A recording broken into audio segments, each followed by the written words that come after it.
Olá pessoal, tudo bem? Nós estamos aqui para mais uma mensagem desta infindável série da quarentena. Já estamos no mês de julho, já passamos do meio do ano. Eu vi alguém postando essa semana que esse meio do ano foi o primeiro tempo da partida chamada 2020. E a última vez que nós vimos um primeiro tempo desse estava 5-0 para a Alemanha.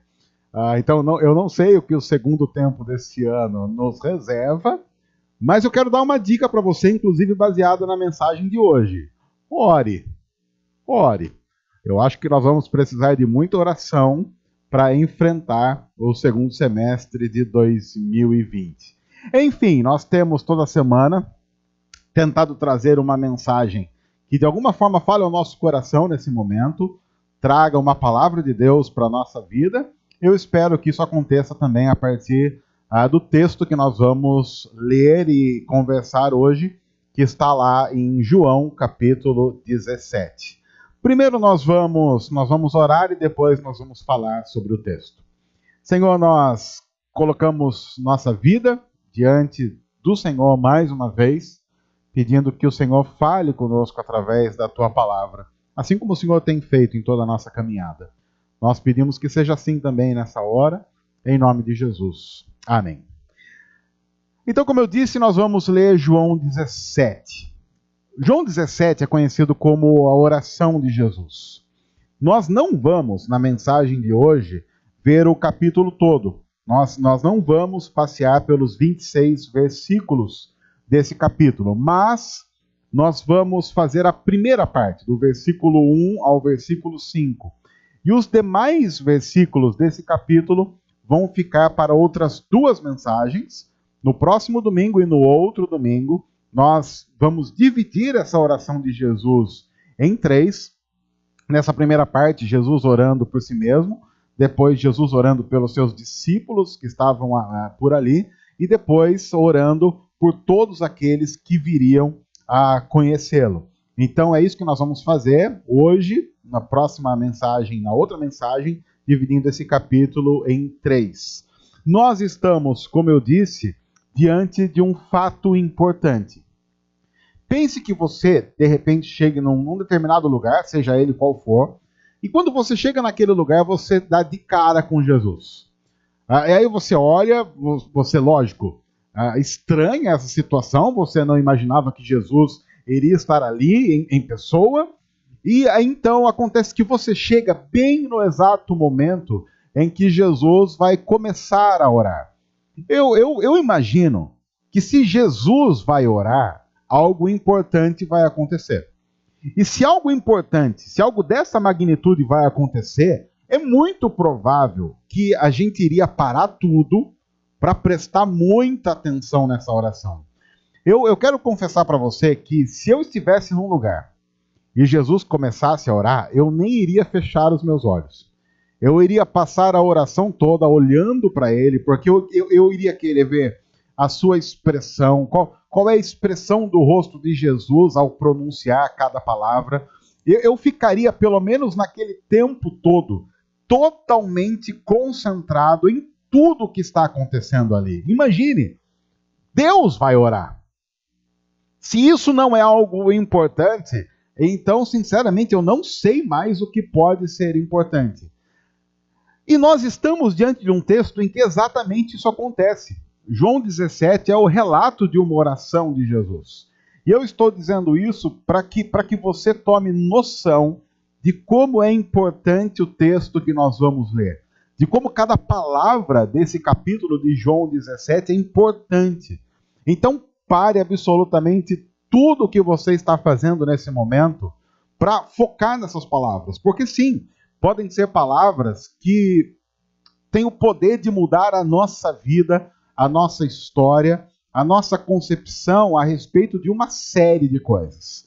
Então nós vamos para o texto, e o texto diz assim, eu vou ler o texto e depois nós vamos voltar em cada parte dele. João 17, do versículo 1 ao versículo 5. Depois de dizer isso, Jesus olhou para o céu e orou. Pai, chegou a hora. Glorifica o teu filho, para que o teu filho te glorifique.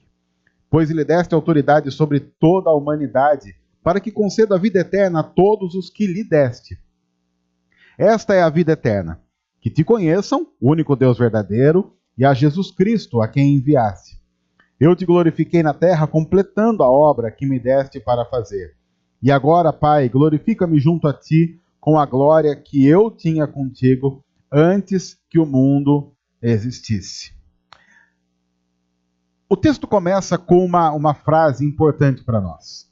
O versículo 1 de João 17 diz assim: depois de dizer isso, então é óbvio que o texto que nós estamos lendo tem uma ligação com o que estava acontecendo. É importante a gente entender isso, porque isso vai trazer mais profundidade para o texto atual. Até aqui, o que Jesus tinha dito para os seus discípulos? Tudo aqui ligado ao que ele tinha falado antes. Ele tinha dito, alguns capítulos antes, que nele a nossa tristeza momentânea, atual, pode ser transformada numa futura alegria. Ele tinha dito isso para os discípulos. Ele tinha ensinado os seus seguidores que mesmo que você por algum momento passe por provação, tristeza, passe por um período complicado, aquilo não vai determinar a nossa vida. Porque Deus pode transformar todas as situações, nós cremos que Deus pode fazer isso, e nós vivemos a expectativa de uma alegria eterna que Deus vai derramar sobre a nossa vida. Então ele tinha dito isso. Uma outra coisa que ele tinha dito, ele disse: olha, eu inclusive vou enviar a vocês o Espírito Santo, que vai ser o companheiro de vocês em toda a caminhada. Jesus tinha dito: eu vou para o Pai, eu vou voltar para o Pai, mas eu não vou deixar vocês sozinhos. Vocês vão ter um companheiro de caminhada por todos os dias. Então Jesus tinha dito que a nossa tristeza não seria duradoura. Jesus tinha dito que enviaria o Consolador, um companheiro, o Espírito Santo para a nossa caminhada. Ele também tinha dito que nós iríamos frutificar em nossa vida se nós estivéssemos ligados nele. Foi aquela história, e nós falamos sobre essa história há pouco tempo, quando falamos da videira, dele ser os ramos. Ele tinha dito: vocês vão frutificar. No entanto, não se esqueçam que para que vocês frutifiquem, vocês precisam, dentre outras coisas, serem podados. A poda, ser podado não parece algo muito interessante, mas é necessário para que o processo de frutificação aconteça. E Jesus também tinha dito que iria nos preparar um lugar junto ao Pai. E aí, quando chega o capítulo 16, versículo 33, que é o último versículo antes do texto que nós lemos, ele diz assim: eu lhes disse essas coisas, todas essas, para que em mim vocês tenham paz. Neste mundo vocês terão aflições, contudo, tenham ânimo. Eu venci o mundo. E depois de dizer isso, esse é um versículo muito conhecido das Escrituras, então o texto vai dizer: depois de dizer isso, porque agora tudo está ligado, como consequência dessas informações, o que Jesus faz? Depois de dizer isso, Jesus olhou para o céu e orou. Essa movimentação de Jesus é importante, porque o que ele está ensinando para os discípulos? Olha, eu disse para vocês muitas coisas boas que vão acontecer. No entanto, tomem um cuidado, que é o cuidado de não achar que essas coisas vão acontecer pelo esforço de vocês. Tomem cuidado de não achar que essas coisas vão acontecer se vocês mentalizarem essas coisas. Se vocês meditarem de uma maneira tão profunda que vocês vão atrair coisas boas para vocês através de um processo longo de meditação, ou então através de um processo longo de duro trabalho, investindo e plantando no reino de Deus. Não. O movimento de Jesus é, depois de dizer todas essas coisas e ensinar o que iria acontecer, ele olha para o céu e ora, porque ele quer nos mostrar que a resposta, o conforto e o cumprimento de todas as coisas boas de Deus para a nossa vida está sempre e sempre estará, como sempre esteve, nas mãos de Deus. Não depende de nós, depende do Senhor. Assim, essas coisas boas que o Senhor prometeu, Ele mesmo está trabalhando para nos dar. Não depende de nós, depende do Senhor. É por isso, dentre outras coisas, que nós oramos. Nós oramos como Jesus orou, e se Jesus, que era Jesus, orou, nós não temos nenhum motivo para não fazer isso. Nós oramos porque nós queremos expressar isso diante de Deus e dizer: Deus, nós precisamos de muitas coisas na vida, desde as mais básicas até as mais complicadas. Nós precisamos de café da manhã na mesa e precisamos, às vezes, da cura de uma enfermidade que nós nem conhecemos direito. E em todas essas coisas nós reconhecemos que não temos como cuidar de nós mesmos. Então nós oramos, nós buscamos o Senhor, colocamos diante do Senhor a nossa oração dizendo: Deus, cuida de nós, tem piedade de nós. Jesus tinha dito um monte de coisa interessante, um monte de coisa boa que Deus faria. Aí o que ele faz? Ele olha para o céu, ele ora, ensinando para os seus discípulos, ensinando para mim e para você. Não dependam do seu próprio esforço, não dependam da sua própria força.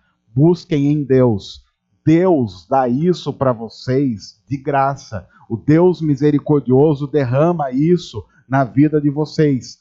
Cuidem para que vocês vivam assim, para, claro, não deixar que o coração acabe ficando orgulhoso nesse processo. E aí então Jesus começa a sua oração e ele diz: Pai, chegou a hora. A gente falou isso na nossa live na semana passada e eu quero apenas lembrar isso. Jesus, em alguns momentos, principalmente no Evangelho de João, ficou distante da região da Judéia, porque ele sabia que na Judéia a perseguição contra ele era muito forte, e lá as pessoas estavam querendo tirar a vida dele. No entanto, no mesmo Evangelho de João, você tem um outro capítulo informando que quando chegou a hora, Jesus então partiu decididamente em direção a Jerusalém. Olha que interessante esse movimento. Jesus reconhecia que em alguns instantes não era hora de comprar aquela briga em Jerusalém. Mas agora, e ele ora isso: Pai, chegou a hora. Pai, eu reconheço que o Senhor tem um tempo determinado para todas as coisas, e eu quero viver de acordo com o tempo determinado do Senhor. Então eu não quero ir para uma região onde as pessoas querem me matar antes do tempo disso acontecer. Mas quando chegar o tempo disso acontecer, e eu reconhecer que essa é a vontade do Senhor, eu vou fazer isso como vontade do Senhor. Até o momento em que ele possa orar: Pai, se possível, afasta de mim esse cálice, mas que não seja feita a minha vontade, que seja feita a tua vontade.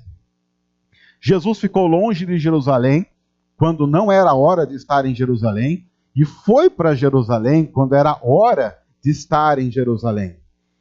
Tudo, a Bíblia diz que tudo tem um tempo determinado, há um tempo para cada propósito debaixo do céu, como nós lemos no livro de Eclesiastes, lá no Antigo Testamento. Sim, isso para nós é importante nessa época, porque nós estamos vivendo num tempo complicado, um tempo específico muito complicado. E aí quando nós vemos Jesus dizendo: Pai, chegou a hora, ele está dizendo: Deus tem momentos determinados, corretos e certos para cada ocasião. Cabe a nós, no entanto, abrirmos os nossos olhos, abrirmos os nossos ouvidos e enxergarmos, ouvirmos qual o propósito de Deus para a nossa vida nessa época. O que Deus está querendo trabalhar em nosso coração.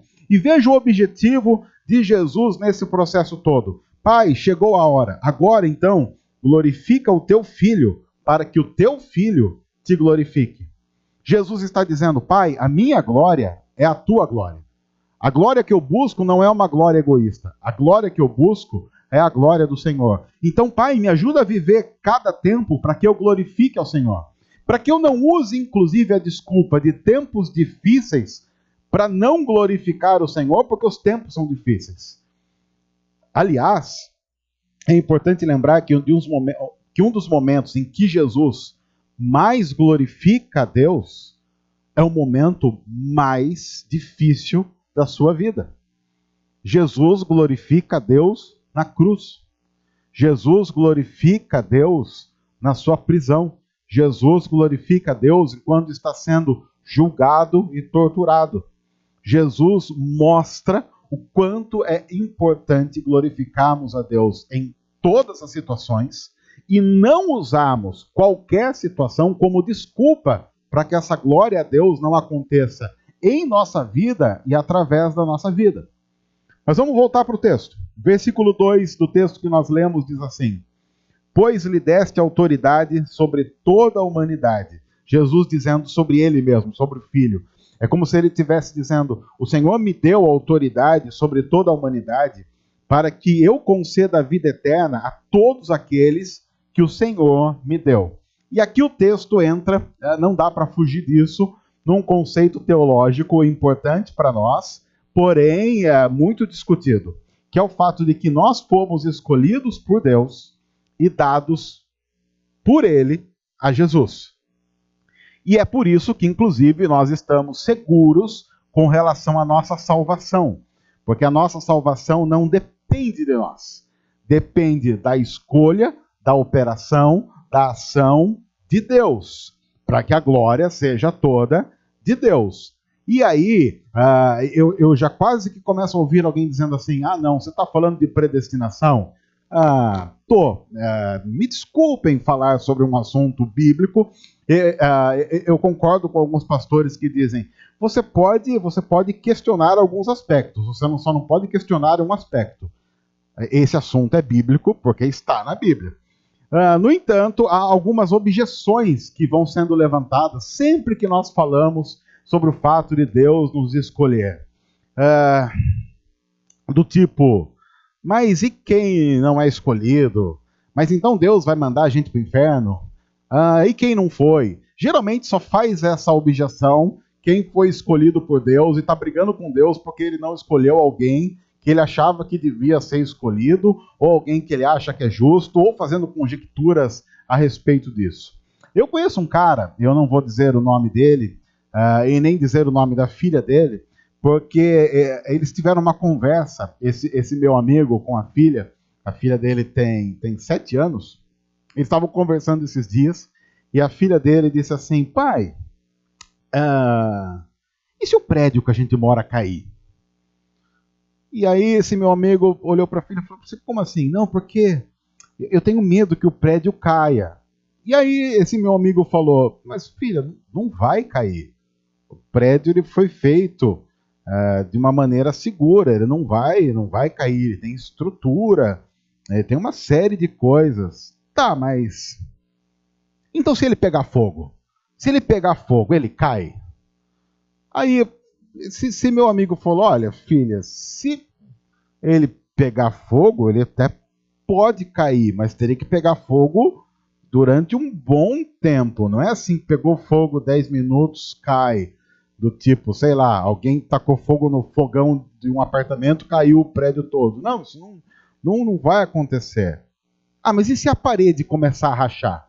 Porque no quarto da filha desse cara que é meu amigo, tem uma rachadura bem pequenininha. Sabe aquela rachadura que sai do canto da janela? Que é uma rachadura no reboco, não é a rachadura na parede. Ela falou: porque no meu quarto tem uma rachadura. Aí esse meu amigo falou: não, mas filha, mas aquela rachadura é praticamente uma rachadura ali só na tinta mesmo, aquilo. Mas então o prédio não cai por causa daquela rachadura? Não, por causa daquela rachadura, o prédio não cai. Esses somos nós conversando com Deus a respeito da predestinação.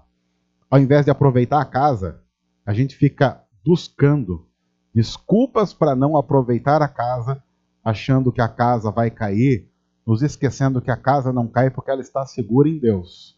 Então, sempre que você olhar para um texto em que Deus diz que escolheu você, em que Deus diz que lhe deu vida quando você estava morto, ao invés de levantar objeções sobre se o teto vai cair na sua cabeça ou não, continue tomando um bom banho na banheira e aproveitando o presente que Deus deu, ao invés de ficar reclamando e levantando objeções aquilo que pode vir a acontecer caso tudo dê errado na vida. Mas vamos voltar para o texto. É isso que Jesus ora no versículo 2, e aí no versículo 3 ele diz assim: esta é a vida eterna, que te conheçam o único Deus verdadeiro e a Jesus Cristo a quem enviaste.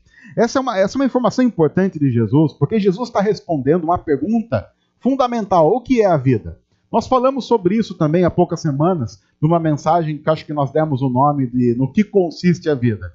Do que nós precisamos? Aí o próprio Jesus, orando, diz: a vida eterna, a vida que de verdade importa, que vai prevalecer, que vai durar para sempre, não essa coisa passageira que nós conhecemos, tem a ver com conhecer a Deus e conhecer a Cristo.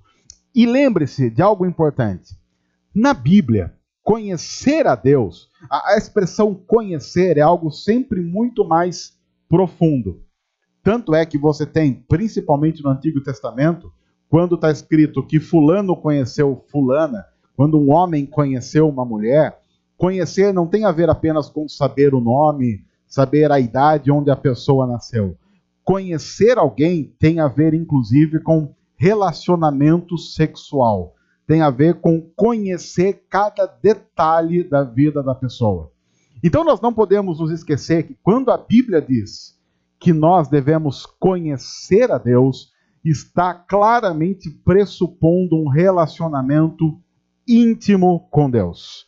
Pois na Bíblia, conhecer alguém é sinal sempre de uma profunda intimidade. Então nós reconhecemos quem Deus é, nós aceitamos quem Deus é, não que a nossa aceitação mude alguma coisa, mas nós somos convencidos pelo próprio Deus de quem Ele é, e nós então passamos a nos deleitar em Deus, a aproveitar a vida em Deus. E isso para mim faz toda a diferença, porque uma grande parte dos cristãos em todo o mundo conhece a Deus, mas é um conhecimento abstrato, teórico. Ele sabe responder perguntas sobre Deus, mas ele nunca se deleitou em Deus. Ele nunca aproveitou Deus. Ele nunca experimentou graça de verdade nos braços de Deus. Ele nunca compreendeu o aspecto fundamental da cruz, de saber que ali Jesus estava morrendo em nosso lugar e ali Deus estava nos dando uma vida que nós nunca alcançaríamos por nós mesmos. E ele não consegue compreender isso em toda a profundidade, então ele não consegue ficar extasiado diante de Deus. Ele nunca sentiu aqueles momentos em que o amor a Deus queima tanto em nosso coração, em nosso peito, que nós literalmente ficamos sem palavras. Ele nunca chorou diante de Deus, da mesma forma que ele nunca riu diante de Deus. Ele nunca brincou diante de Deus, da mesma forma que ele nunca ficou, de alguma forma, irado diante do Senhor e de alguns aspectos incompreensíveis do próprio ser de Deus. Ele não tem história com Deus. Ele sabe responder, inclusive, alguns versículos de cor sobre Deus. Mas talvez ele nunca tenha olhado nos olhos do Senhor e ele não possa dizer como Jó disse: Senhor, antes eu conheci o Senhor de ouvir falar, mas agora os meus olhos te veem. E é isso que Jesus está dizendo que é a vida. Jesus está dizendo: a vida é conhecer profundamente a Deus, a Cristo Jesus e a caminhar no Espírito. E enquanto nós não tivermos isso, qualquer coisa rouba a nossa paz e a nossa tranquilidade. Desde um pneu que fure até uma pandemia que apareça. O versículo 4 do texto que nós lemos diz assim: Senhor, eu te glorifiquei na terra, completando a obra que me deste para fazer. A expressão aqui é: Senhor, eu consumei. Mas veja, o texto está no passado. Mas você já parou para notar que Jesus não tinha acabado o ministério ainda? Ele ainda iria ser entregue nas mãos das autoridades, ele ainda seria condenado, ele ainda seria crucificado, ele ainda iria ressuscitar, ele ainda daria a grande comissão aos seus discípulos. Mas ele diz: Senhor, eu glorifiquei ao Senhor. Eu fiz tudo o que o Senhor disse que eu deveria fazer. Não tinha acontecido ainda, mas já era uma certeza. Eu gosto dessa expressão Porque antes mesmo que as coisas já tivessem acontecido, Jesus já estava tão convicto da sua obediência, de quem sempre obedeceu, que ele diz: pode ser que não tenha acontecido ainda no mundo que a gente vê, mas aqui dentro já aconteceu, porque o Senhor sabe, eu vou até o fim. Eu vou amar aqueles que o Senhor me deu até o fim. Gente, isso faz com que a gente possa confiar nele. Um Deus que diz que já aconteceu aquilo que aos nossos olhos ainda não aconteceu, está dizendo: eu não me limito ao tempo de vocês. Eu não me limito a isso que está acontecendo. Eu sou muito maior que isso. Senhor, eu já glorifiquei o Senhor na terra, completando a obra que o Senhor me deu. Eles acham que ainda falta coisa para fazer. E aos olhos deles, falta. Mas o Senhor sabe que no meu coração isso já aconteceu. Ainda há muita coisa a ser resolvida nessa terra que nós vivemos. Mas há uma coisa que eu quero perguntar para você. A Nova Jerusalém ainda vai ser construída? Ainda está no projeto? E pode ser que essa construtora entre, sei lá, em recuperação judicial e a construção não funcione? Ou ela já está pronta? Quando Jesus disse: eu já preparei para vocês um lugar junto ao Pai, ele estava falando a verdade ou estava mentindo? O que Deus tem preparado para nós, ele já preparou mesmo? Será que de verdade nós podemos confiar? Ou será que tudo isso é um grande engano? A forma como nós nos portamos em momentos como este que nós estamos vivendo dizem muito a respeito do quanto nós cremos que o Senhor já completou a obra dele e já tem sempre o melhor reservado para nós. E assim o texto termina dizendo o seguinte: e agora, Pai, glorifica-me junto a ti, com a glória que eu tinha contigo antes que o mundo existisse. Jesus faz uma declaração categórica de que ele era, é e será para sempre. Pai, eu existia com o Senhor, eu estava com o Senhor antes que o mundo existisse. Jesus é desde sempre e para sempre. Nós vemos uma parte da história. Jesus é a história. Enquanto nós vemos uma parte dos acontecimentos, Jesus é todo o acontecimento. Nós vemos um momento, nós vemos um frame. Jesus é eterno. Jesus suportou a cruz e recebeu uma coroa. E a Bíblia diz que nós reinaremos com ele. Veja que Jesus está construindo uma confiança absurda. Agora, pare mais um momento e pense. O que você sentiria se visse pessoalmente Jesus orar isso? Qual seria a sua sensação de paz, tranquilidade, dizer: puxa, alguém que está orando isso, e eu conheço quem está orando isso, traz uma confiança e uma paz que eu simplesmente posso me deleitar nesse Deus e saber que, a despeito de todas as coisas, de qualquer acontecimento, ele está no controle, ele está cuidando de nós.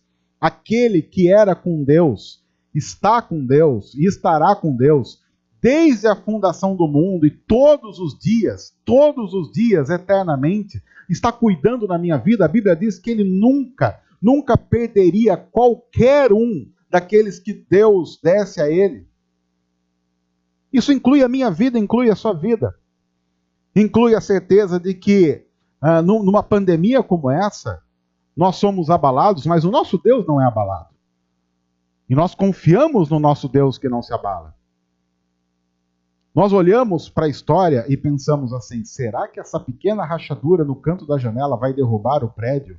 E a resposta definitiva é: não. Não. Nós olhamos para essas pequenas rachaduras e defeitos na parede em nossa história. Deus sabe, no entanto, que a história está fundada na rocha que é Cristo Jesus, assim como nós somos ensinados a construir a nossa casa no final do Sermão do Monte, lá em Mateus 7.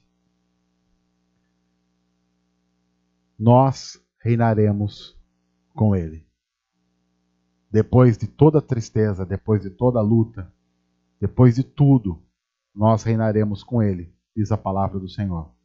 Então nós vivemos cada dia servindo ao Senhor, adorando ao Senhor, nos deleitando em Deus, esperando o glorioso dia em que isso vai acontecer. E o que Jesus faz então como consequência disso? Ele ora por nós. E ele vai começar a fazer isso agora no texto, mas isso nós veremos na semana que vem. Deus, obrigado por tua palavra, nós louvamos ao Senhor por ela. Em nome de Jesus. Amém.